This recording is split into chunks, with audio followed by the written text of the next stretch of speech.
Hi everybody, this video is going to be on how deep pressure can induce a calming response in people and how this may be related to corseting. This is another video that has less to do with what your figure actually looks like or how many inches you can stitch down. It's more related to the feeling of corseting and what level of pressure you may find enjoyable. So it's no secret that firm touch tends to calm and relax a recipient, while superficial or light touch can excite or agitate them. This is an observation that's been made by occupational therapists who work with humans, people, and also with animal workers who deal with animals like cows, horses, pigs. Even your dog or cat might like to be hugged or cuddled, at least for a short while. I know that this is certainly true from as far back as I can remember. I've enjoyed being cuddled, but I've hated people tickling me. It's nothing new that many humans also seek out deep pressure touch from other people. It's why we swaddle our babies to calm them down. That's thought to mimic the pressure that the babies felt when they were in the womb. We socially seek out hugs from other people, or we schedule a massage when we're feeling stressed. It's customary among some families to tuck their children in at night, which is basically wrapping the sheets firmly around them.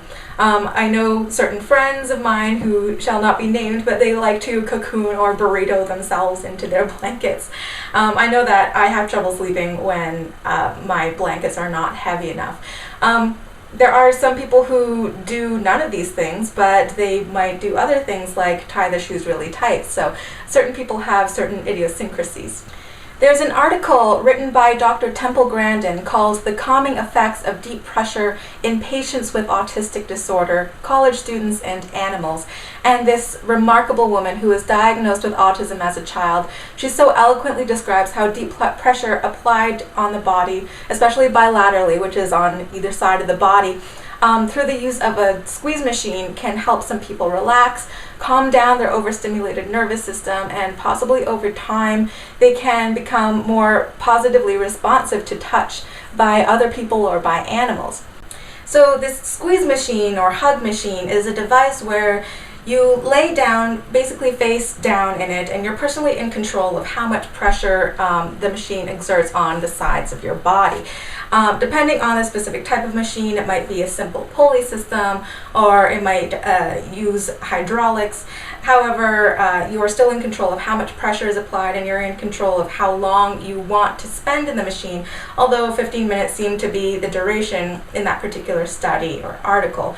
And it can produce feelings of weightlessness, sleepiness, relaxation, de-stressing, and comfort. Using the squeeze machine has been shown to have a positive effect on some people diagnosed with autism, ADHD, generalized anxiety disorder, and panic attacks, and certain types of somatosensory disorders.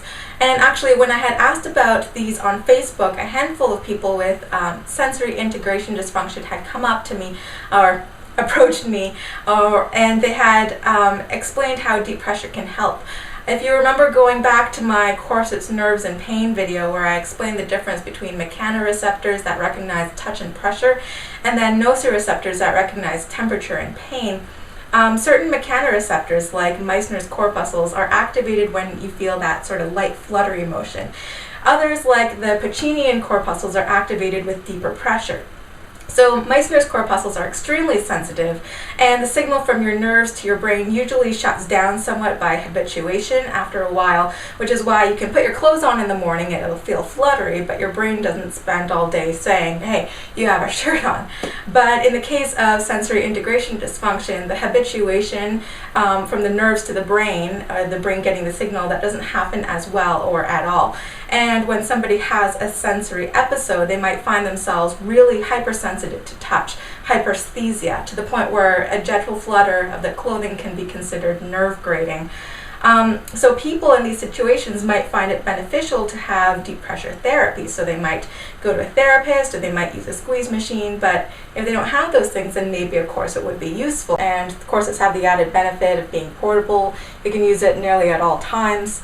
A well-made, well-fitted corset can put firm, even pressure around the body, activating those Pacinian corpuscles so that they have that firm feeling, and at the same time it provides a barrier between their skin and their clothing, which kind of prevents that fluttering motion from their clothing and can help calm down their nervous system. Also, deep pressure therapy can work on people who are not diagnosed with any of the previous things like autism and anxiety, etc. However, it doesn't work on everyone, so you shouldn't expect it to work the exact same on everyone. As Dr. Grandin had said, autistic spectrum is a very heterogeneous disorder, and people with anxiety might feel claustrophobic in the machine. So what works for one person might not work for another from a sort of enjoyable sensory standpoint. And some people don't feel relaxed by corseting at all. They feel that it energizes and stimulates them. So people are different, obviously. And this is just another reason why some people take to corsets and some don't. And this is why if I have a friend who tries on one of my corsets and doesn't like it the first time, I don't pressure her to try it again, because there are some people who just simply don't like the feeling of deep pressure on their torso. So with my own 2 cents in this, I like to think of my corset as sort of a portable mini hug machine, except it only extends from my ribs to my hips, not right from my neck to my feet. I also wear mine for several hours instead of 15 minutes at a time. But if you want to wear your corset for just a few minutes at a time or just an hour at a time, that's great, whatever works for you. When I had started wearing corsets on a regular basis, it coincided with a rather depressing time in my life. Like I had mentioned in my corsets, posture, and confidence video, at this time my confidence wasn't great, and it was also a time of isolation. You know, I was living away from my family. My workload was so huge that I barely got to socialize.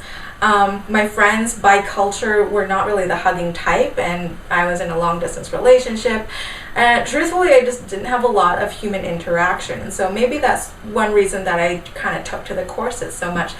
I mean, obviously it doesn't completely replace human interaction, but it still provided this kind of persistent hugging feeling, which was as strong, as gentler as I wanted, lasted as long or short as I wanted.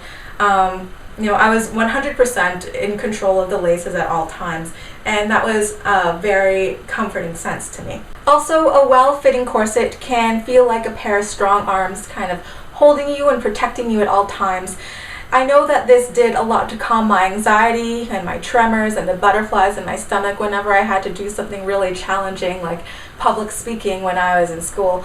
So you might remember me talking about this in my confidence video, that the very erect posture that the corset makes you hold, it kind of made me feel vulnerable and exposed, even though I wasn't giving off that vibe to other people. But while this was true, the corset also kind of negated this fact, because it felt like a shield of defense. So if somebody ever said something offensive to me, or even if I were like at the club and some gropey stranger tried to grab me or something, the corset literally felt like a layer of armor, because it's separating his hand from my body.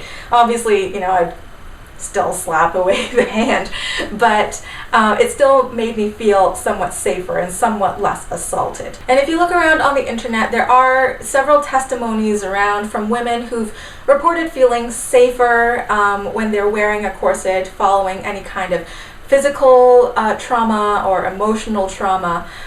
Once again, the corset is not meant to replace any form of therapy that's really needed, but it's a drug-free method of supplementing or complementing the therapy. So I really hope you enjoyed this little video, this summary of corsets and how they can play a role in deep pressure therapy. And please make this a conversation. If you have any experiences to add or any articles to cite, please leave a comment down below, because I'd love to hear about it. And have a great weekend. I'll see you guys in the next video. Bye.